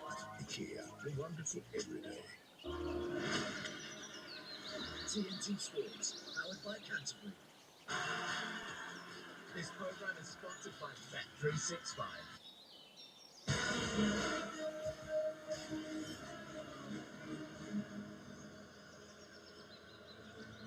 Welcome back. Manchester United in the Europa League final tonight, and we'll also be bringing you Manchester United's last Premier League game of the season on Sunday as they welcome Aston Villa to Old Trafford. Villa, of course, part of that gripping race for Champions League football. Join us from 3 o'clock for all of the build-up. Let's head outside of the San Mamés Stadium now. Jules is chatting to some of the fans to see how the nerves are ahead of this one. Lindsay, it's absolute chaos out here. If you just look behind me, that's the gate where the Manchester United and Tottenham fans join as they come into the stadium. So I think I've managed to find a group that are going to be well behaved. Wish me luck. Let's talk to these Spurs fans first of all. How's your journey been to Bilbao? Because some fans have had incredible journeys to get here. Yeah, I got to Zaragoza last night and then a 4-hour coach this morning to Bilbao. What about you? How did you get here? I flew in straight here, absolutely couldn't miss a second of all of this. We're on our way to Bilbao and the lifting of this trophy for Red Postacoglu. Well, you're actually already in Bilbao. How did you get to Bilbao? A direct flight that cost me £900. It's cost the fans so much to get here. Let's chat to you guys. How much do United need this? Do they need the trophy? Do they need Champions League football? Both? A trophy and financial support would be nice, yeah. Who's going to be the hero tonight? Maguire, Anana, Agate, United. Amorim has said all along that winning this trophy won't save Manchester United's season. Do you think it will as fans? It'll make a massive difference. It'll give loads of confidence going to next season. We'll be in the Champions League. It'll bring us loads of money in. We'll get new players in. And let's get it right. Spurs always bottle it. They bottle John. Let's see what they have to say about that. They're saying Spurs always bottle it. What have you got to say about that? No, today's different. We've had a poor season in the league, but I think today in Euro we've been brilliant. It's our day today. Do you need this more than them? 100%. 100%. We need the trophy. There's been a lot of talk about Ange's future. If Tottenham win this trophy, does he deserve to stay? I think he's gone regardless, but it doesn't matter. If he wins today, he'll be a legend forever, but he's got to go. Next season we've got to start afresh, but if he wins today, he's a legend in Spurs history. Who's going to win it? Who's winning? Spurs win it! I've got a feeling it's going to be loud in there. It is loud in here already as well. We've headed out onto the pitch. Yes, Son hoping this evening to be a legend. He will have to do it from the bench this evening. Richarlison starting. Captaining Man United though, Bruno Fernandes, hoping to lift his third trophy as captain. He's the one everyone thinks can win it for Man United, Rio. Yeah, well, we've been out in the town earlier today in this city. All the Man United fans are looking at Bruno as the leader, as the captain. How many times have we seen him lift this team when they've been on their knees and needed a moment, a special moment? what an arena, what an occasion for him to come up and step up chance. But I think Man United, I think the key for them is they got a couple of players. I think we're on the end of everyone's fun about creating that moment as well. Harry Maguire showing he can do it. Casemiro showing he can do it. I hope it's someone else maybe wants to step up and put a name in lights. But Bruno, he is that guy for Man United, and I hope today, if you're on the Man United side, you want him to be at his optimum best. 19 goals, 19 assists this season, and so influential in this competition as well, Dimitar. For Bruno Fernandes, yeah, I mean, he's the leader, he's the captain, and this is the games where he needs to show the quality that he has. I mean, some of the goals, look at that assist, that precision passing straight to the head of Zirkzee. Penalty, no pressure, you know, he's confident enough to know how to take one. The movement, taking of the ball in the spaces, ready for the pass, one-on-one with the goalkeeper. I think this season he's been the guy who obviously putting the team forward. Gareth, do you think he gets enough credit for putting the numbers up that he does in what's been such a difficult season for Man United? I don't think he does, no, but obviously to score those numbers in a team that's really not performing is pretty special. So, but yeah, I think like Rio said, I think Casemiro is going to have such a big impact today. Obviously, I've played with him many years at Real Madrid. The experience he'll have in finals, he scored in the European finals, so yeah, he's going to really be leading that team. He'll kind of have, everybody will be looking to him, knowing that he's got that experience, that kind of know-how, and they'll feed off his confidence. What was he like in the change? Just take us in there with someone like Casemiro on an occasion in a European final, you've been alongside him. To be honest, I've never had anyone so professional, so kind of dedicated, even in training. When I hear some of the stories saying he's kind of like thrown in, I can never believe that. He's one of the most professionals I've ever been with. So yeah, I'm sure he looks focused now. Watching him in the warm-up, he's ready to go. He's a tough guy, and yeah, I'll know that he's going to be right there at the front and the forefront and leading by example today. And has he shown really recently just what an asset he can be for Man United? Yes, and it shows you that in football, sometimes it's not about age. Age is just purely a number. So as long as he's producing, playing the way he used to play, of course he is someone who's won many trophies. So this is type of game that he can drive on, lead his teammates, step up when he needs to, defend, because he's one of the guys who knows how to read the game, intercept, give it to the players up front. So he's a major part of this final today, and he, let's see, he's going to show it up.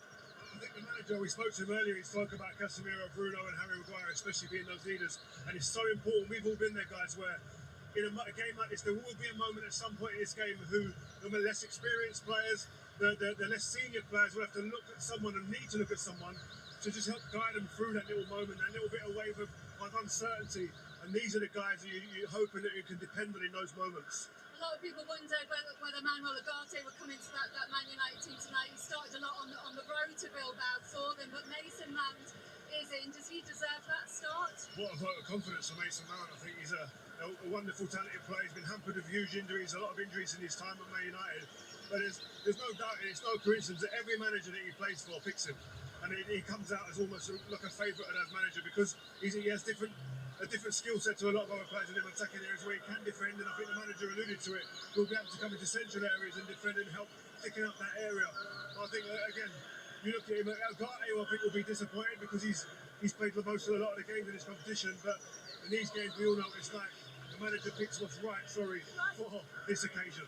Sorry about that. I think finals goals win, right? So Mason Mount's a bit more of an attacking player. Again, like you said, he works back, he works for the team, so you kind of got that mix of Ugarte and an attacking threat. So I think it only gives him more chance of scoring, which you need to do to win the final. And Ruben Amorim speaks so highly of him as well. Is he the perfect Amorim player for his system? Well, he shows that he has the quality with the goals that he scored, especially one on the halfway line. I mean, that was a great goal. Shows you that he sees the game, he reads the game, he has the touch on the ball, he has the goal scoring ability, of course.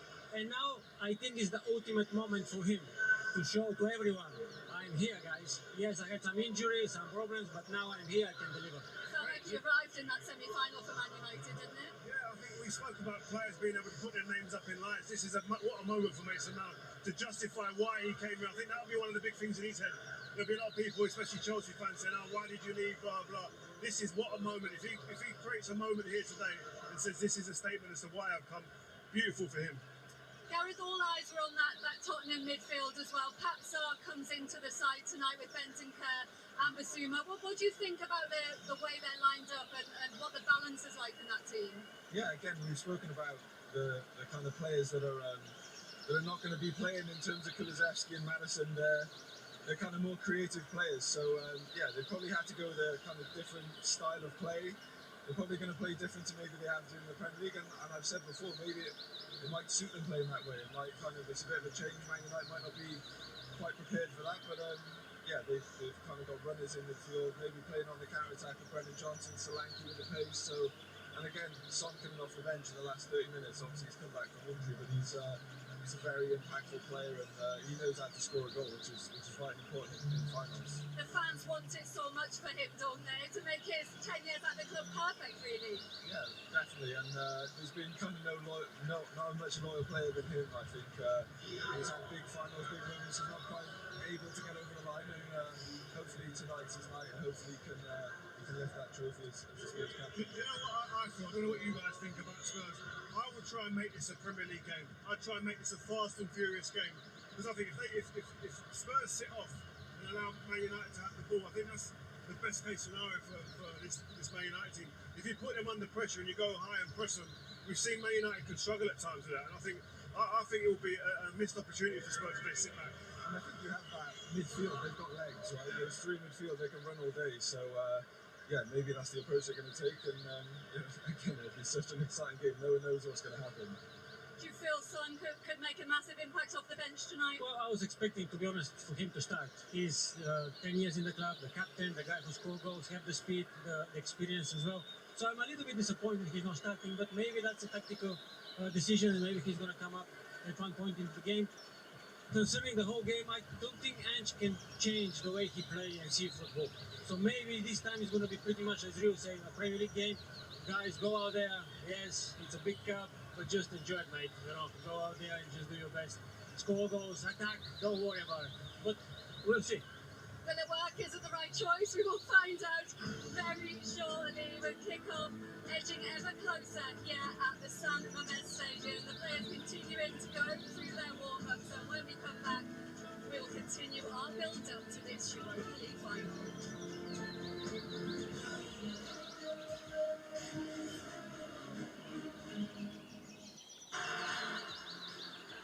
Sponsored by Bet365.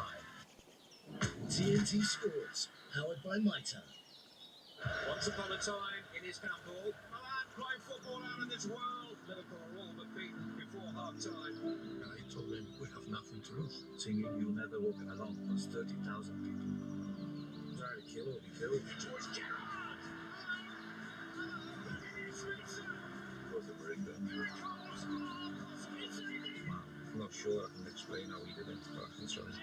The Miracle of Istanbul, premieres on TNT Sports and Discovery Plus.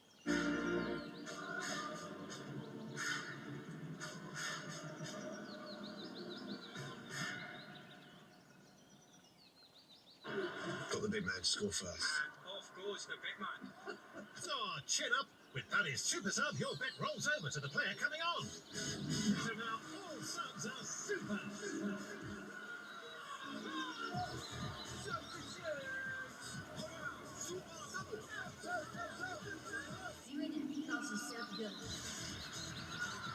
Super Sub from Paddy Power.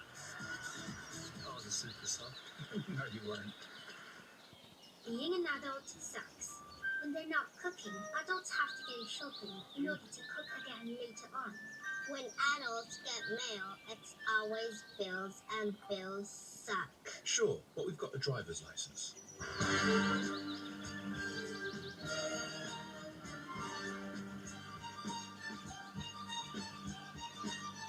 New electric Alpine A290, the irresistible attraction of lightness. Whenever no car insurance gets in your way, tent cover for an hour or even a day. Tent cover when you need to share. Or if someone else needs to get you there, you get that. When packing is beyond a joke, or it just goes up in smoke. And on that day, you pick it up new, woohoo! You could get a quote in under 2 minutes. Join the 3 million who got temporary insurance and get on the road. With II's low flat pension fees, you could retire with more. Open an interactive investor personal pension today. That's my boy. Say hi, Churchill. He's friendly.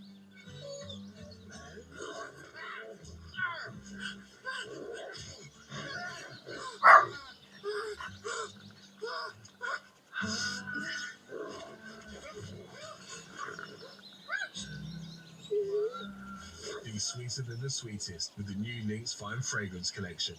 When you want to mow the lawn quickly, you need the Ryobi cordless 33cm mower. With a 1+ battery, it'll take a few quick clicks and you'll be mowing in seconds. It's compact and maneuverable with an easy edge grass comb to mow right up to the edges. So get finished faster, because life is for living and your garden is for enjoying. Get the Ryobi cordless 33cm mower for just $219.99 and you'll get a free grass trimmer worth over £60. Buy now at ryobitools.co.uk. Dangerous karate tournament in the city. Don't try to talk me out of it. No, dude, that's so awesome. I want Lee to learn Miyaki karate. Like, knocks you down, get back up. Yeah, he saved me the other night. Yeah, he's the Chinese Peter Parker. Legends.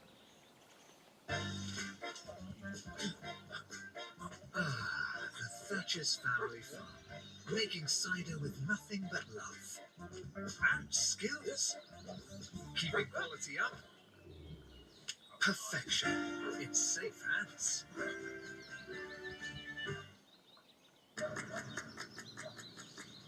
If I wasn't a fan, I wouldn't hate all things red. Just because I'm not with it. If I wasn't a fan, instead I want voice on Mondays. I wouldn't have to go undercover. There's no one like fans. That's why Sky Bet have free bets available each week until the end of the season. Sky Bet for the fans. TNT Sports, powered by Speedo. This program is sponsored by Bet365.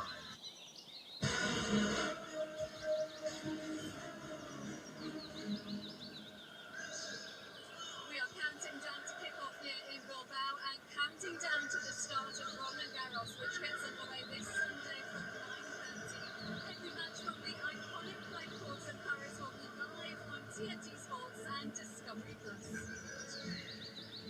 Ahead of the Europa League final, though, here is the team headlines for Tottenham Hotspur. It's Pat Sarr coming into the midfield for the ITZ-DYLANVR Kulisevsky. Dominic Solanke leading the line tonight. He's enjoyed playing against the Red Devils, 5 in his last 4 against Manchester United. And it's a start for Richarlison, just like we did in that semi-final against Bodo Glimt. He's keeping Son on the bench this evening.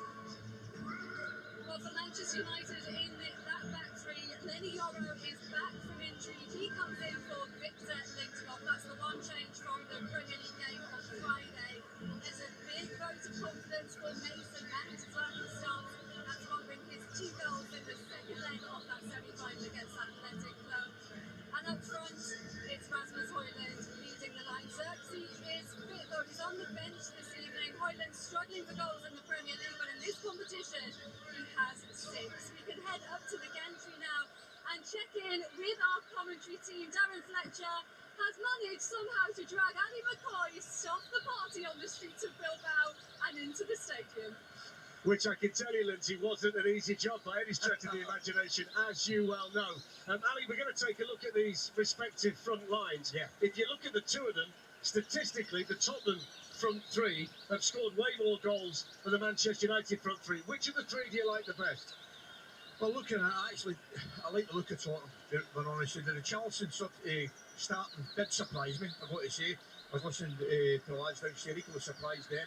But the way I look at it, Fletch, I understand it and I get it, because I think in many ways, Son might be a better substitute than Richarlison. You know, and you'd argue why would he not start then. I just think he might have more of an effect than the Chelsea would. But in terms of the front threes, you know, the interesting thing that I said to you before, the match, the top scorer in all competitions, both sides, isn't the centre forward. Now, that would worry me ever so slightly, you know, but Johnson, to be fair, has chipped in a lot of goals, and Bruno's had an unbelievable season. Having said that, Solanke's been really good in this competition. So Brennan Johnson, the top scorer for Tottenham, and Bruno Fernandes has that distinction for Manchester United. You touched on Richarlison. How does that Tottenham front three balance with him in it? Because I think everybody was expecting it to either be Son on that side or at least Oliver, but now you've got Richarlison out there on the Tottenham left. Yeah, well, he'll have to stay there, won't he? He'll have to be disciplined. I think he'll have to be totally disciplined. They'll obviously have a discipline on the right-hand side of Johnson. I think Richarlison probably fancies playing through the middle, but he'll be asked to do a job out there. There's no doubt about it, because he would better to hold that position far better than Solanke's obviously an out-and-out centre forward. So I think he'll probably have to sacrifice a little bit, but he'll have to be disciplined and stay in that position. Talk to me about Rasmus Højlund, because we've seen Rasmus Højlund start the Europa League and look like this was going to be his competition. Yeah. The goals, to all intents and purposes, have dried up for him. Are you confident that if this is a tight game tonight and he gets the only chance to win it, that he's going to have the confidence and the ability to actually do that for Manchester United? Well, sadly, the answer to that question is no. I'm not 100% confident. I'm willing the lad to do well, because there's definitely a player in there. We know there's a player in there, but he's not consistent enough in front of goal. So answer to your question, no. But from his point of view and United's point of view, it could be tonight. Lenz, I think it's fair to say that based on what Garrett's been saying, you know, it's big moments in big games that ultimately decide them, and you wonder which of these striking units tonight are going to find the player to be the potential match winner here in Bilbao. Yeah, it's going to be absolutely fascinating. The match winner, perhaps, to lead their team to lifting this trophy. It's big, isn't it? And no handles on this one as well, which could be a bit tricky later. Yeah, you don't mind anything tricky, you don't care. As long as you get your hands on it, you can fry it about and do what you want to drink out of it. But yeah, listen, the guys are going to be wanting to get hold of that. They're going to be prepared in that change room now. All of the tactical stuff all's done now. It's about focusing yourself on the game and getting ready.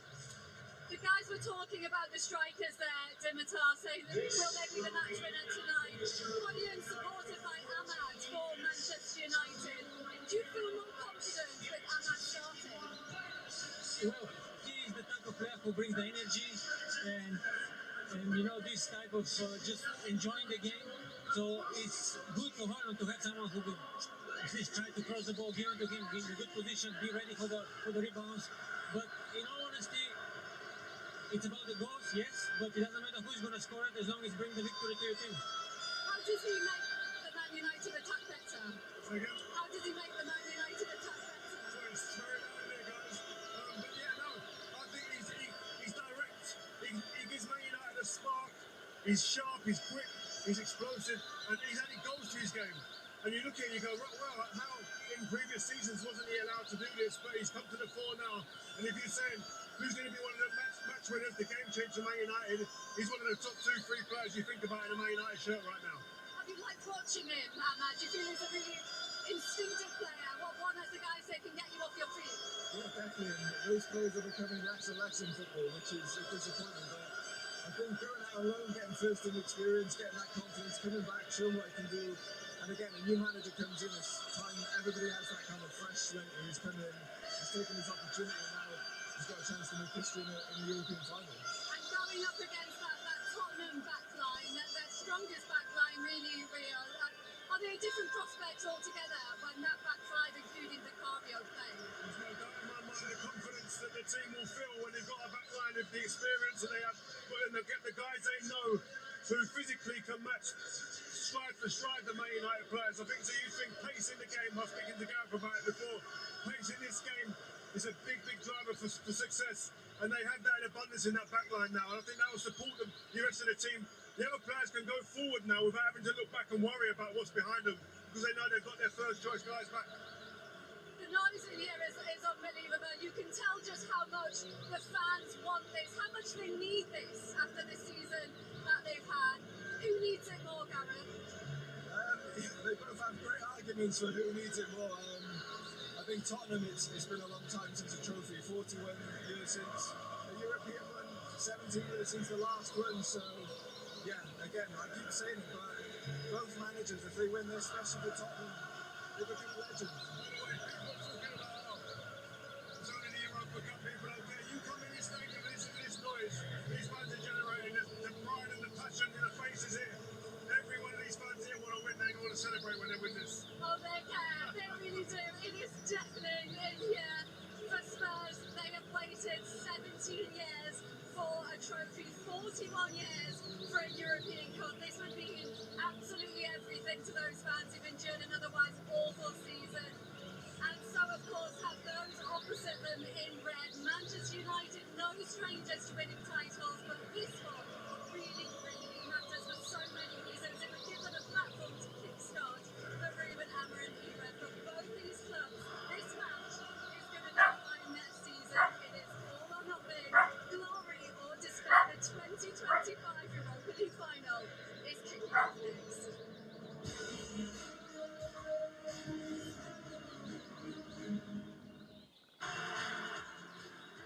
Sponsored by Bet365. TNT Sports, powered by Mitre. This is what we've waited for. On those nights under the lights. The air is thick with emotion. The whole world holding its breath. That second that lives forever. This is it. Expect greatness. The UEFA Finals, live with TNT Sports. Incredible news just in. Bet365 payout before the game has even finished. That's right. Bet365's early payout offer is incredible. And guess what? It also applies for our bet builder. Just back the team to win, and if they go 2 goals up at any point in the game, your selection is a win. Well, that settles it. Check out the early payout offer and see why it's never ordinary at Bet365. Not again, Leo. You can't watch the game without any walkers. I got an idea.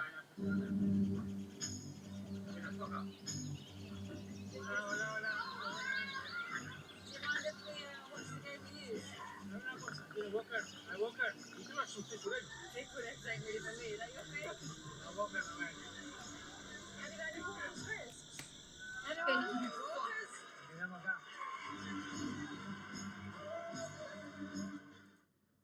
The pentathlete, not defined by a single strength, but the master of many.